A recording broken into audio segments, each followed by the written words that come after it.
Hello বন্ধুরা, কেমন আছো তোমরা সবাই? দেবলিনার গপ্পতে তোমাদের অনেক অনেক স্বাগত। আমি দেবলিনা চলে এসেছি আজকে একটা নতুন ব্লগ নিয়ে, আর সেটা হলো travel blog. Yes, travel blog. আমরা ঘুরতে যাচ্ছি অনেক দিন পর, একটা লং ট্রিপে যাচ্ছি। ট্রিপটা হলো তামিলনাড়ু ট্রিপ, মানে উটি, কুন্নুর, কোয়েম্বাটুর, মাইসোর। তো রাত 11:55 শালিমার থেকে ট্রেন গুরুদেব এক্সপ্রেস। আমরা রেডি, এখন 9:30 বাজে। আমরা উবের বুক করে চলে যাব। আর এই দেখো, টিয়াও রেডি। সবাই একটা কমফোর্টেবল জামা পরার চেষ্টা করেছি। হ্যাঁ, কারণ ট্রেনে 2.5 দিন থাকতে হবে। তাহলে চলো আমাদের সাথে, তোমরাও ঘুরবে। Let's go.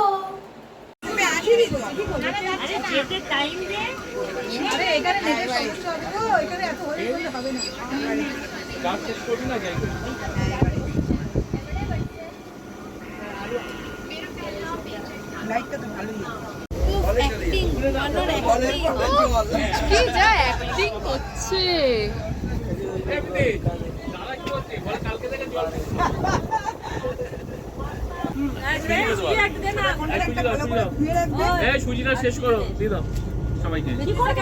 এই সুজি শেষ করবে।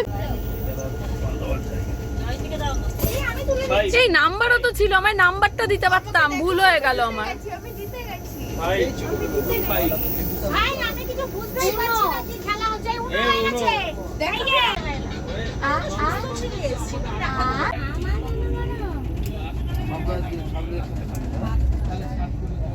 গুরুদেব এক্সপ্রেসে 2.5 দিন যে কত হই হুল্লোড় আনন্দ করে খাওয়া দাওয়া করে কেটে গেল বুঝতেই পারলাম না।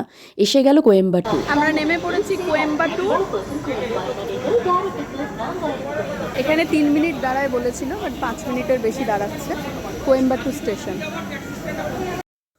কোয়েম্বাটুর স্টেশনের বাইরে বেরিয়ে আসার পর দেখলাম ওখানে গাড়ি ভাড়া পাওয়া যাচ্ছে, অটো ভাড়া পাওয়া যাচ্ছে।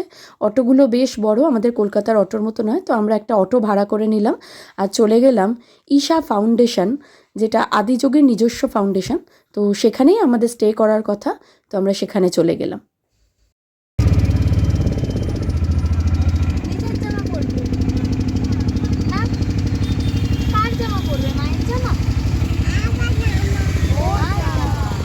ঈশা ফাউন্ডেশনে পৌঁছাতে আমাদের অনেকটাই দুপুর হয়ে যাবে, তার জন্য ব্রেকফাস্ট লাঞ্চ আমাদের করে নিতে হবে।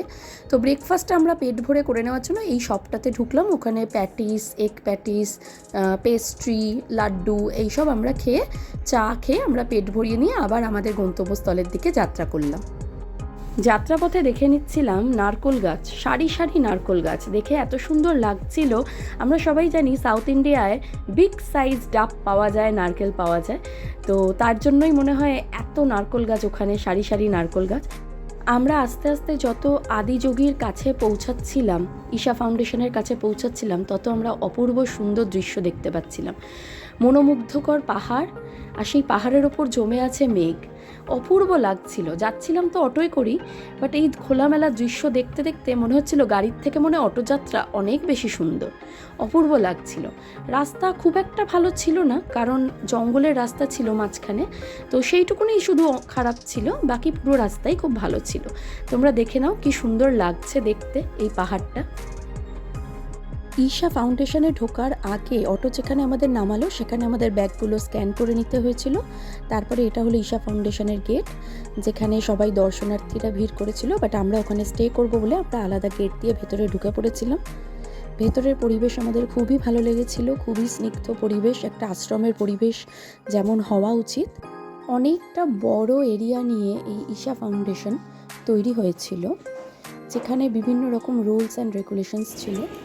তো খুব সুন্দর লাগছিল, চারিদিকটা খুব সুন্দর সাজানো ছিল। আমরা ওখান থেকে আমাদের কটেজের দিকে যাত্রা করেছিলাম। এটা রিসেপশন, এখানে আমাদের এগেন ব্যাগ স্ক্যান করতে হয়েছিল। আর তারপরে যেসব রুলস রেগুলেশনস আছে সেগুলো করে তারপরে আমরা আমাদের কটেজের দিকে রওনা হয়েছিলাম। কটেজে যাওয়ার পথেও আমরা অপরূপ সুন্দর দৃশ্য দেখছিলাম। ময়ূর চলছে, খুব সুন্দর লাগছিল। তো এখানে কটেজেসগুলোর নাম লেখা আছে, আমরা আমাদের নাম দেখে সেখানে চলে গেছিলাম। আমাদের কটেজের ভেতর যে রুমটি আমাদের দেওয়া হয়েছিল, রুমটি সত্যিই খুব সুন্দর ছিল। রুমটি খুব সুন্দর সাজানো গোছানো ছিল। আর আমার যেটা সবথেকে বেশি ভালো লেগেছিল সেটা হচ্ছে ওখানে যে জল খাওয়ার জন্য আমাদের গ্লাস বা জগ দেওয়া হয়েছিল, সেটা পুরোটাই ছিল তামার। তো তামার পাত্রটা দেখে সত্যি খুব ভালো লাগছিল। 2.5 দিন ট্রেন যাত্রার পর আমরা ওখানে ভালো করে ফ্রেশ হয়ে সেজেগুজে বেরিয়ে পড়েছিলাম আদিযোগী যাওয়ার জন্য। তো দেখলাম বাইরে এসে বৃষ্টি পড়ছে, ঝিরঝির করে বৃষ্টি পড়ছিল, বাট কিছু করার নেই, থেমে থাকলে আমাদের চলবে না। ওই একটা রাতই কোয়েম্বাটুরে, তাই জন্য আদিযোগীটা আমাদের দেখে ফেলতেই হবে। তাই বৃষ্টির মধ্যেই আমরা বেরিয়ে পড়লাম ছাতা নিয়ে। আর আদিযোগী যাওয়ার আগে আমরা কিছু খেয়ে নিয়েছিলাম, কারণ সেই টিফিন খাওয়ার পর তারপর থেকে আমরা আর কিছু খাইনি। তো ধোসা নিয়ে নিয়েছিলাম। দিয়ে আমরা দেখলাম যে বুলক কার রয়েছে ওখানে, তো আমরা একটা বুলক কার ভাড়া করে নিয়েছিলাম, নিয়ে আমরা আদিযোগীর জন্য রওনা দিয়েছিলাম। ওখানে টোটোর মতো ব্যাটারি গাড়িও ছিল, তো আমরা বুলক কারটাই নিয়েছিলাম। টিকিট কাউন্টার ছিল প্রত্যেকের আলাদা আলাদা, আমরা বুলক কারের টিকিট কেটে নিয়েছিলাম। আর খুব সুন্দর লাগছিল, অল্প রাস্তা, বাট একটা নতুন অভিজ্ঞতা এইভাবে যাওয়াটা। আর আমাদের সাথে একটা ছোট বাচ্চাও ছিল, তাই জন্য আমরা বুলক কারই নিয়ে নিয়েছিলাম, কারণ সত্যি একটা ছোট বাচ্চাকে কোলে করে নিয়ে হাঁটাটা সত্যিই মুশকিল।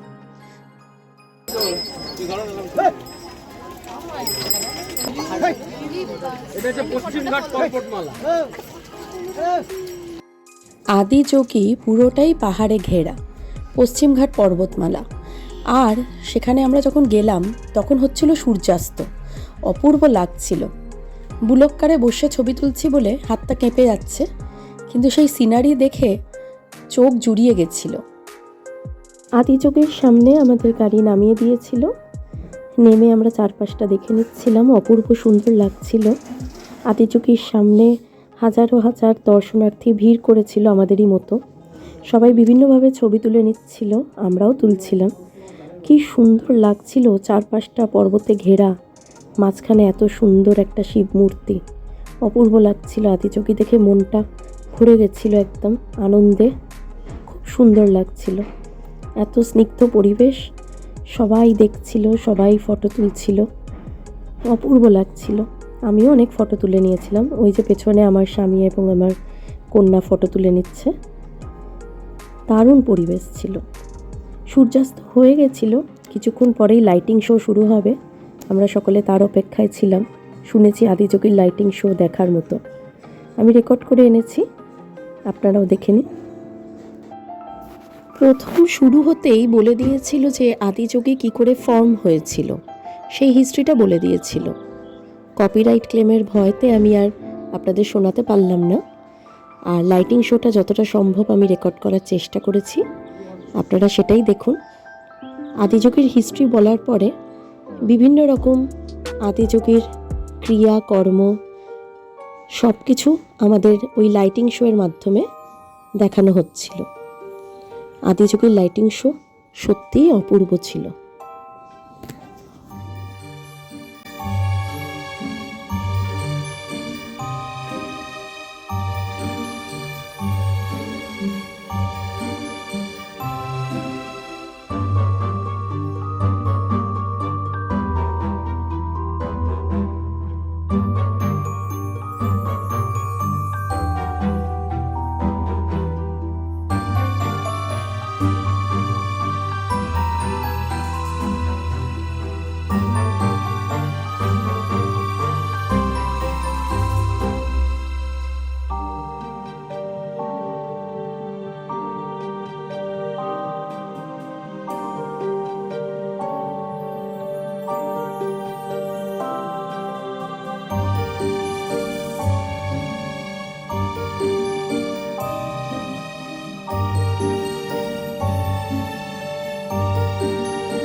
অপূর্ব আদিযোগী দেখে এই মনোমুগ্ধকর পরিবেশের সাক্ষী আমরা থাকলাম।